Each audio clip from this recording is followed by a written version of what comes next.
충격적인 숫자 하나로 시작합니다. 고관절이 부러지면 1년 안에 사망할 확률이 22%입니다. 5명 중 1명이 넘어져서 돌아가십니다. 그리고 한국 50대 이상 여성의 38%가 이미 골다공증입니다. 5명 중 2명. 여러분 주변을 한번 돌아보세요. 더 무서운 건 이것입니다. 뼈가 사라지는 과정에 통증이 없습니다. 소리도 없습니다. 골절이 나고 나서야 합니다. 오늘 이 영상에서 다룰 내용입니다. 왜 폐경 이후 뼈가 빠르게 사라지는지, 칼슘만 먹으면 왜 부족한지, 건자두 뇌알이 고관절 골밀도 유지에 어떻게 도움이 될 수 있는지, T스코어가 무엇인지, 뇌 수치가 어디에 있는지, 관절 염증을 줄이는 식품이 무엇인지, 그리고 약보다 중요할 수 있는 운동이 무엇인지 끝까지 보시면 오늘부터 바꿀 수 있습니다. 시작합니다. 뼈는 고정된 구조물이 아닙니다. 매일 부서지고 새로 만들어지는 과정을 반복합니다. 이것을 뼈 리모델링이라고 합니다. 파골세포는 뼈를 분해하는 세포, 조골세포는 새 뼈를 만드는 세포입니다. 30대까지는 균형이 맞습니다. 생성이 파괴를 앞섭니다. 그러나 40대부터 파괴가 생성을 앞지르기 시작합니다. 에스트로겐의 파골세포를 억제하는 기능이 있기 때문에 폐경 후 에스트로겐이 급감하면 파골세포가 폭주하듯 활성화됩니다. 결과 폐경 후 5년에서 10년 사이에 골밀도가 최대 20%에서 30%까지 감소합니다. 조용히 통증 없이 진행됩니다. 건강검진 결과지에 T스코어라는 숫자가 있습니다. WHO 기준으로 T스코어 -1.0 이상은 정상, -1.0에서 -2.5 사이는 골감소증, -2.5 이하는 골다공증입니다. T스코어 -2.5 이하는 골절 위험이 2배에서 3배 증가해요. 50세 여성의 평생 고관절 골절 확률은 17%입니다. 덱사 검사는 65세 이상 여성은 필수예요. 65세 미만이라도 조기 폐경, 스테로이드 장기 복용, 저체중이면 40대부터 검사를 권해요. 뼈의 70%는 칼슘입니다. 그런데 나머지 30%는 콜라겐입니다. 콜라겐이 부족하면 칼슘이 붙을 자리가 없습니다. 콜라겐을 만들려면 비타민C가 필요합니다. 칼슘제만 드시고 비타민C를 안 챙기면 뼈가 칼슘을 제대로 붙잡지 못합니다. 비타민C 섭취량이 높은 그룹은 고관절 골절 위험이 44% 감소한 연구 결과가 있어요. 비타민 D가 없으면 칼슘이 장에서 흡수되지 않습니다. 비타민 D 부족 시 칼슘 흡수율이 10%에서 15%로 떨어지고 충분할 때는 30%에서 40%까지 올라갑니다. 한국인의 75%가 비타민 D 부족 상태입니다. 일반적으로 하루 2000에서 4000 IU 수준이 권장 범위로 알려져 있어요. 개인 상황에 따라 주치의 상담을 권해요. 비타민 K2, MK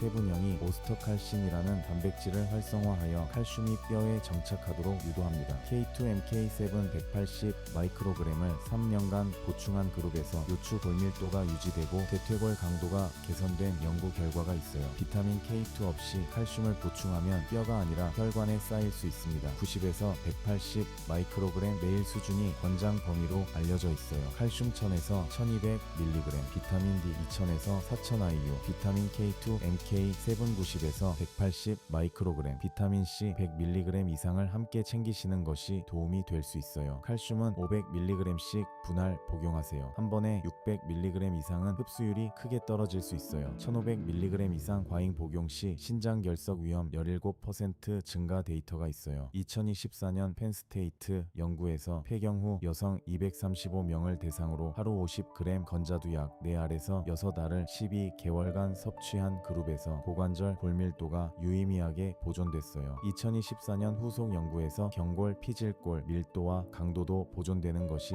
확인됐습니다. 건자두의 폴리페놀은 항산화와 한겸, 그리고 파골세포 억제에 도움이 돼요. 붕소는 뼈 형성에 관여하는 미네랄이고 비타민 K는 오스터칼신 활성화로 칼슘을 뼈에 정착시키는 데 도움이 돼요. 건자두 4알에서 6알을 매일 챙겨보시는 것이 도움이 될 수 있어요. 뼈 건강 관련 임상 연구 근거가 상대적으로 많이 축적된 식품 중 하나입니다. 케일의 칼슘 흡수율은 49%에서 61%, 우유 칼슘 흡수율은 32%예요. 케일 100g에 칼슘이 150mg 들어있습니다. 케일에는 칼슘 흡수를 방해하는 옥살산이 적어요. 시금치 100g에 칼슘이 99mg이지만 흡수율은 5%에 불과합니다. 옥살산이 칼슘과 결합해서 흡수를 막기 때문이에요. 데쳐서 드시면 흡수율 향상에 도움이 될 수 있어요. 키위는 100g당 비타민 K 40.3 마이크로그램, 비타민 C 92mg이 들어있어요. 오스터칼신 활성화에도 도움이 될 수 있어요. 딸기는 비타민 C가 100g당 59mg으로 뼈 콜라겐 합성 지원에 도움이 돼요. 있어요. 오렌지는 생과일 1개에 비타민C 약 70mg이에요. 퇴행성 관절염은 60대 이상 자연 노화, 한쪽 관절 편측성 통증, 아침 뻣뻣함 30분 이내 해소, 혈액검사 정상이 특징이에요. 류마티스 관절염은 자가 면역 질환으로 연령 무관하고 양쪽 대칭, 아침 강직 30분 이상, 혈액검사에서 CRP 상승, RF 양성, 안티 CCP 양성이 나타날 수 있어요. 폐경 후 여성에서 류마티스 발생률이 2배에서 3배 증가합니다. 증상이 의심된다면 반드시 류마티스 내과를 방문하세요. 체리 섭취 후 혈중 CRP가 25% 감소한 연구 결과가 있어요. 체리의 안토시아닌이 관절 염증 신호를 억제합니다. 요산 수치를 낮추는 데 도움이 될 수 있어요. 통풍성 관절염에도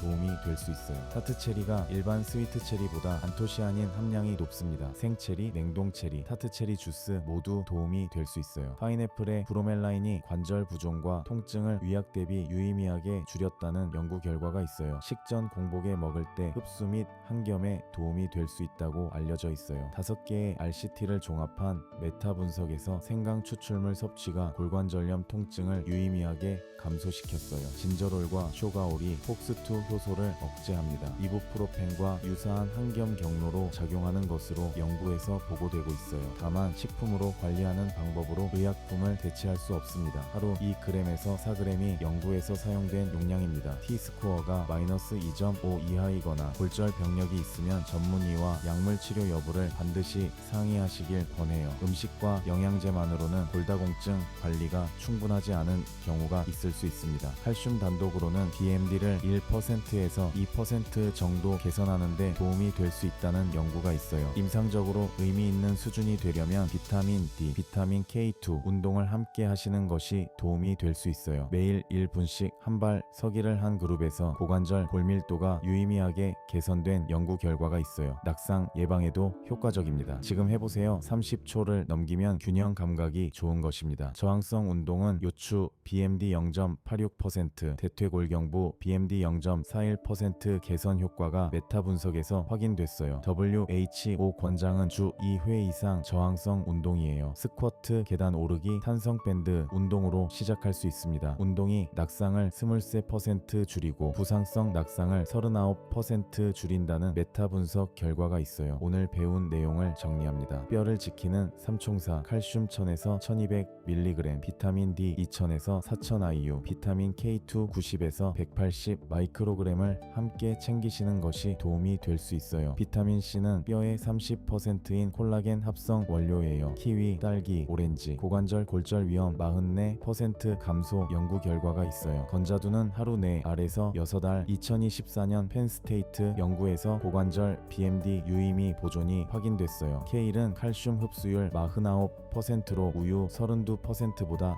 높아요. 관절 염증 관리로 체리, 파인애플, 생강이 도움이 될 수 있어요. 운동은 한발 서기 1분, 저항성 운동 주 2회, T스코어가 -2.5 이하라면 반드시 전문의와 상담하세요. 식품과 운동은 골감소증 단계에서 가장 적극적으로 활용하실 수 있는 단계예요. 골다공증 단계에서는 약물 치료를 병행해야 할 수 있습니다. 50대부터 뼈에 투자하세요. 나중에 돌이킬 수 없는 상태가 되기 전에. 다음 영상에서는 50대 면역 완전 정복을 다룹니다.